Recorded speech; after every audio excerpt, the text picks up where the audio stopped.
Tonight on NYU Now, President-elect Joe Biden introduces members of his foreign policy team.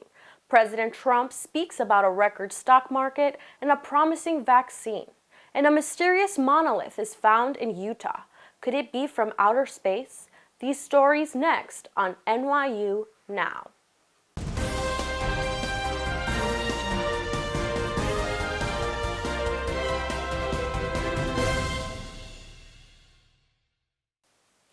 Good evening, I'm Pineda-Salgado, and this is NYU Now. President-elect Joe Biden introduced members of his foreign policy team today in Wilmington, Delaware. The Biden team will have a dramatically different approach to national security than the Trump administration, including the coronavirus pandemic. Meanwhile, coronavirus is out of control throughout the United States as hospitals and healthcare workers are being overwhelmed with sick patients. Word of a new vaccine and the beginning of a presidential transition process gave a jolt to the stock market, which broke 30,000 for the first time in history. A new era is about to begin in Washington, D.C. Nearly 3 weeks after Election Day, the presidential transition process is underway. President-elect Joe Biden named several of his cabinet members today.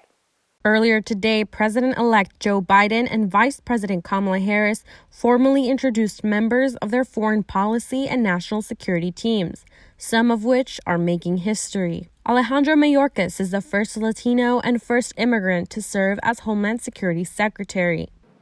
Mr. President-elect, Madam Vice President-elect, please know that I will work day and night in the service of our nation to ably lead the men and women of the United States Department of Homeland Security.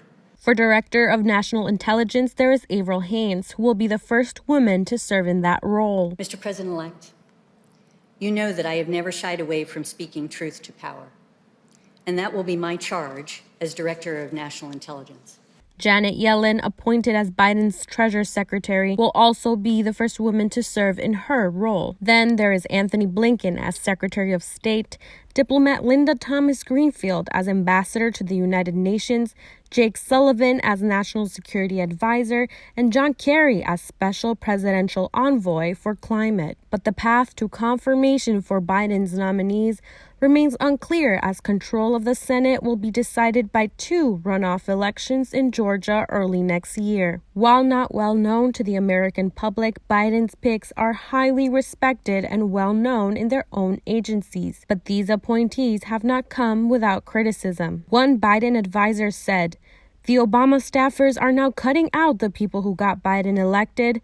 None of these people found the courage to help the VP when he was running, and now they are elevating their friends over the Biden people." Nevertheless, President-elect Biden's picks are some of the most diverse group of leaders chosen to lead the nation. For NYU Now, I'm Pineda-Salgado.